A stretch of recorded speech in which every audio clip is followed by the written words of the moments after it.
Olá, meu nome é Andrei Soares, sou oncologista clínico do Hospital Albert Einstein, do Centro Paulista de Oncologia e atualmente diretor científico do grupo LACOG-GU.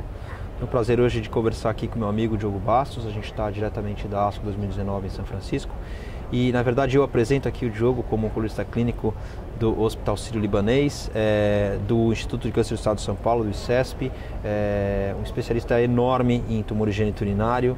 E na verdade o que eu estou mais feliz de colocar aqui é que ontem na nossa reunião do grupo LACOG-GU eu finalizei minha gestão como presidente do grupo e eu tenho o prazer de falar que o Diogo vai assumir os próximos 2 anos aí, com certeza. A gente está em excelentes mãos, muito melhores do que acho que estavam comigo aí nos últimos 2 anos. Provavelmente não, mas a ideia vai ser seguir com o excelente trabalho que tem sido feito e vamos trabalhar junto aí nos próximos 2 anos.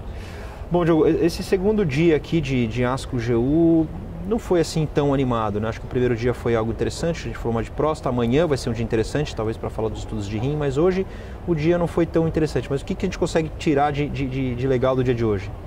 Bom, André, então o dia de hoje foi basicamente falando em carcinoma urotelial e tumores geniturinários mais raros, como carcinoma adrenocortical, feocromocitoma, tumor germinativo de testículo. Eu diria que boa parte do dia foi focado em imunoterapia, né? Imunoterapia no tumor de bexiga inicial, não músculo invasivo, refratário a BCG, também algumas discussões em imunoterapia neoadjuvante em pacientes com câncer de bexiga músculo invasivo. E também foi discutido, né, na Keynote Lecture a imunoterapia em outros cenários dos tumores geniturinários, em câncer de próstata, no carcinoma renal, que como você já falou, a gente vai ter realmente estudos interessantes no sábado, especialmente o Keynote 426 de axitinib, pembrolizumab e sunitinib. E também, além da imunoterapia, hoje foi um dia também de avaliações genômicas de tumores raros, então estudo de genômicos em feocromocitoma maligno e também carcinoma adrenocortical. Vamos começar lá no comecinho do dia, então a gente quase que abriu no começo do dia num cenário bastante mais precoce, né? Quer dizer, doença não músculo-invasiva, mas BCG não responsiva. Acho que o Keynote 057 foi o estudo que a gente acabou vendo de manhã. O que ele trouxe para a gente? É uma atualização, né, Diogo? Bom, então uma atualização, um estudo Keynote 057, que inclui um pouco mais de 100 pacientes com carcinoma urotelial de bexiga não músculo-invasivo. Na verdade, essa é uma das coortes do estudo e é a coorte que avaliou pacientes que têm carcinoma in situ, ou seja, todos os 103 pacientes do estudo tinham carcinoma in situ. Eles poderiam ter ou não algum tumor papilífero associado. Todos os pacientes com carcinoma refratário ao BCG, que receberam então pembrolizumab na dose convencional por via endovenosa. O que esse estudo demonstrou foi uma taxa de resposta completa em 3 meses próxima de 40%, que é uma taxa de resposta interessante nesse cenário, já que o paciente refratário ao BCG, uma das condutas padrão nesse cenário é a própria cistectomia radical, a alternativa de fazer quimioterapia intravesical, como por exemplo com BCG. A gente sabe que a maior parte dos pacientes eles querem tentar preservar a bexiga, então parece que a imunoterapia pode ser sim um tratamento ativo para uma parcela desses pacientes. Então 40% aproximadamente de taxa de resposta completa aos 3 meses. É claro que alguns pacientes acabam progredindo depois. O dado no segmento atual desse estudo que foi apresentado é uma taxa de resposta mantida de 50% dos pacientes respondedores, ou seja, 50% desses 40, pacientes estão... ou seja, 20% de pacientes com resposta completa mantida em 9 meses. Então a gente vai ter que esperar, né, novas atualizações com o maior follow-up desse estudo para saber se realmente uma parcela de pacientes pode ficar livre de doença em longo prazo e evitar uma cistectomia radical. A gente tem sempre uma grande empolgação, né, com a imunoterapia, na verdade, e a gente vai até entrar em discussões em outros cenários, mas ainda falando em não músculo invasivo, outras estratégias de preservação de bexiga, né, com outras drogas, esses números não são tão empolgantes assim, né? Que a gente tem alguns números aí até mesmo em torno de 50% de resposta completa ali aos 3 meses, algo em torno até de 30% aos 12 meses de não recidiva da doença. Então assim, parece que não é tão diferente, né? Claro que isso é um estudo braço único, mas assim, não é pelo menos para mim não me chamou tanto a atenção, né? Pois é, então realmente dados, é claro que a gente não pode comparar estudos diferentes, mas dados de estudos com gemcitabina também trazem uma parcela de pacientes que são respondedores de longo prazo. A minha impressão é que para o futuro a gente vai precisar de biomarcadores e análise genômica desses pacientes. Então, hoje eu tive o privilégio de apresentar os dados, que inclusive são do meu doutorado, de pacientes tratados com BCG, com tumor superficial, não músculo invasivo, em que nós realizamos sequenciamento do exoma total e vimos que a carga mutacional tumoral parece estar associada à responsividade ao BCG, e que é um tipo de imunoterapia. Então, talvez pacientes que são refratários ao BCG possam ter outros drivers. Então, se eles têm alta carga mutacional, eles podem eventualmente responder à imunoterapia, mas a gente sabe que muitos desses pacientes têm alteração, por exemplo, em FGFR3, e com os inibidores de FGFR3, talvez esse seja um caminho para esses pacientes. Então, eu acredito que essa população de pacientes BCG refratários é uma população heterogênea, né, que estudos de biomarcadores talvez vão selecionar subgrupos em que a gente vai ter opções diferentes de tratamentos efetivos para se tentar continuar a preservação de bexiga nessa população. Você puxou um assunto bastante interessante, que são os FGFR3, né, pacientes que têm algum tipo de perturbação. A gente tem pelo menos 3 drogas, acho que a que está mais adiantada é a da Fitinib, a gente tem já os dados, paciente politratado, uma taxa de resposta de 40% e tal.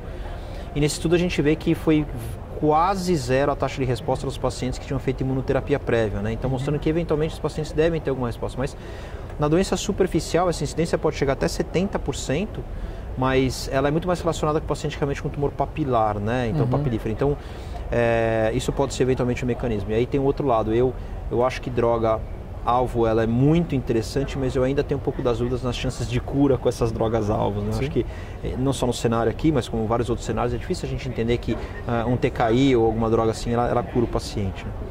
Avança um pouquinho, teve uma aula bastante interessante, uma revisão, né, de imunoterapia em tumor urológico. O que foi de interessante nessa revisão? O que a gente pode trazer ou de mudança de prática ou eventualmente do que a gente tem que ficar de olho no que pode mudar a prática no futuro? Bom, então realmente foi uma aula de revisão bastante ampla, discutindo imunoterapia em vários cenários dos tumores geniturinários. Então, em câncer de bexiga, já que a gente está falando de câncer de bexiga, vou falar um pouco do contínuo da doença. Então, foram discutidos os dados dos estudos de imunoterapia neoadjuvante no cenário da doença músculo-invasiva, tanto o estudo PURE-1 quanto o estudo Abacus, né? Então, primeiro com o pembrolizumab, segundo com a atezolizumab, com taxas de resposta patológica completa na estectomia também bastante interessantes, ali ao redor dos 40% a 50%, mostrando que sim, parece que a imunoterapia pode ser um tratamento interessante nesse cenário. E lembrar que existem estudos randomizados em andamento, fase 3, avaliando a imunoterapia associada inclusive à quimioterapia nesse cenário. Então, eu pessoalmente acredito que no futuro a gente vai tratar diferente os pacientes com carcinoma urotelial músculo invasivo, talvez com um approach de quimio-imunoterapia em alguns cenários, approach de quimioterapia exclusiva e talvez até cenário de preservação de bexiga em pacientes com resposta completa ao tratamento neoadjuvante. Eu acho que uma das coisas que vai ajudar bastante, eu acho que bexiga a gente tem bastante isso, que são subtipos moleculares, talvez a gente consiga trabalhar um pouco nisso, nessas coisas. Agora, dos 2 estudos, o que eu trago talvez de bastante interessante é o que a gente pode explorar em algumas populações um pouco específicas. Então, o PURE-1 ele foi basicamente pacientes que eram elegíveis à cisplatina, né? Então, o primeiro ele foi muito interessante porque a taxa de resposta foi muito alta, que 40% é muito alto, o PDL1 positivo subiu para mais 50%. Mas no estudo Abacus, que foi um pouco mais baixo, foi 29%, é muito importante a gente lembrar que essa é uma população extremamente carente de tratamento, porque é basicamente pacientes que não eram elegíveis à cisplatina. Então, é uma população extremamente carente. Então, que a gente pode até, não só imunoterapia isolada, como algumas combinações de tratamento, seja quimioterapia ou outras, para talvez melhorar o resultado nesses pacientes, né? Eu acho que isso talvez é o que a gente pode levar para frente como algo promissor, né? Com certeza absoluta. Bom, então, nesta mesma revisão, também foram discutidos os dados em câncer de próstata. Então, a gente sabe que o câncer de próstata é um tumor que a imunoterapia caminhou muito menos, de forma muito mais tímida. Não porque não há interesse, mas simplesmente porque é um tumor que parece ser menos responsivo à imunoterapia. Então, são tumores que tendem a ter menor carga mutacional e menor resposta com imunoterapia nos estudos até o momento. Então, um estudo apresentado na ASCO ano passado, com pembrolizumab, né, uma coorte grande de pacientes com doença resistente à castração, uma taxa de resposta em torno de 10%, né, precisamente 11% nesse primeiro estudo. E a grande dificuldade é saber quem são esses 10, 11% de pacientes com câncer de próstata que respondem à imunoterapia. Aqui, novamente, foram apresentados os dados agora da associação de pembrolizumab com olaparib, que foi apresentado ontem, também com taxa de resposta entre 10% e 15%, e também um estudo de ipilimumab com nivolumab, com taxas de resposta também mais ou menos ao redor de 10% a 15%, ou seja, parece que tem um subgrupo de pacientes com câncer de próstata resistente à castração que parece responder bem à imunoterapia. A gente precisa descobrir quem são esses pacientes. O primeiro subgrupo que foi identificado são pacientes com instabilidade de microsatélite, então eles correspondem a mais ou menos de 5%, ali 2%, 3% em algumas séries. Eles até mostraram um dado interessante que, em geral, o paciente que é sensível à castração, em torno de 2%, 2,5%, ele quando vira resistente à castração, isso já sobe para uns 4% e pouco por cento, e os pacientes que já receberam a abiraterona e exalutamida, ele chegou lá nos 5,5%, né? Então, você consegue talvez achar mais esse paciente, né? Mas extremamente raro em qualquer um dos cenários, né? Exatamente, mas hoje, na minha prática, é claro que no Brasil a gente ainda não tem uma aprovação formal para o uso de pembrolizumab em pacientes com instabilidade de microsatélite, mas com esses dados e taxas de resposta tão alta com imunoterapia nesse cenário, na minha prática eu tendo a pesquisar a presença de instabilidade de microsatélite quando possível. Uma maneira simples, inclusive, de pesquisar, né? Inclusive por imunohistoquímica, então é bastante simples. Né? Exatamente. Então acho que hoje a grande dificuldade é essa. Interessante no estudo de ipilimumab e nivolumab foi a taxa de toxicidade dessa combinação em pacientes com câncer de próstata. Somente 29% de pacientes conseguiram completar os 4 ciclos de ipinivo, o que é um número bastante diferente dos estudos de ipinivo com melanoma e com câncer de rim. E lembrando os estudos de ipilimumab e monoterapia em câncer de próstata também com uma toxicidade um pouco maior comparada a outras neoplasias. Então, realmente é uma combinação muito interessante, mas que parece que tem alguma questão com pacientes com câncer de próstata com maior toxicidade nessa população. É importante colocar que, na verdade, a dose do ipilimumab foi mais alta, um pouquinho diferente do rim, né? Foi mais parecido com o melanoma e a gente sabe que é realmente mais tóxico, né? Então, além de responder pouco, a gente está expondo uma toxicidade bastante grande, né? Exatamente, exatamente. Bom, em relação ao carcinoma renal, então agora indo para um lado de doença mais responsiva à imunoterapia, então acho que o grande dilema, a grande discussão que a gente vai ter no dia de amanhã vai ser como integrar todas as informações dos estudos em primeira linha, já que todos esses estudos estão comparando tratamentos alternativos com imunoterapia, seja combinação de imunoterápico, seja combinação de imuno com TKI, mas todos estão comparando com sunitinib. E nós estamos vendo que os braços experimentais têm sido vencedores, né? Então, ipilimumab e nivolumab foi superior ao sunitinib. Amanhã a gente já tem informação de superioridade de axitinib e pembrolizumab. Você quer fazer um press release aqui ou vamos esperar amanhã? A gente pode esperar amanhã, mas de toda forma acho que o grande desafio vai ser como que a gente vai comparar e como que a gente vai escolher qual é a melhor primeira linha. O dado de axitinib e avelumab versus sunitinib também é um fase 3 positivo em sobrevida livre de progressão. Então, realmente são combinações muito potentes em termos de taxa de resposta e ganho em sobrevida livre de progressão e muitos também em sobrevida global comparados a sunitinib. A grande discussão vai ser como que a gente vai escolher a melhor primeira linha.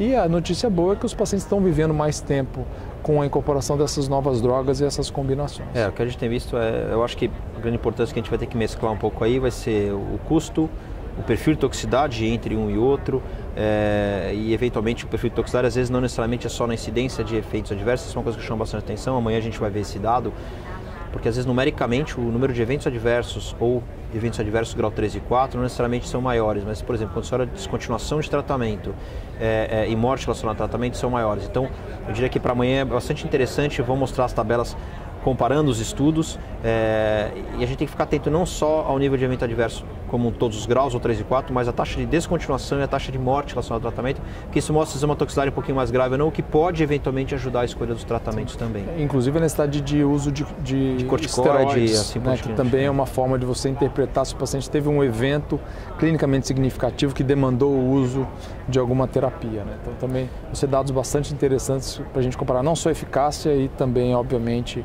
perfil de toxicidade. Bom, para um dia que não teve nada, acho que a gente conseguiu fazer bastante coisa aqui. Obrigado, Diogo, pela conversa. Sempre um prazer. Bom. Obrigado.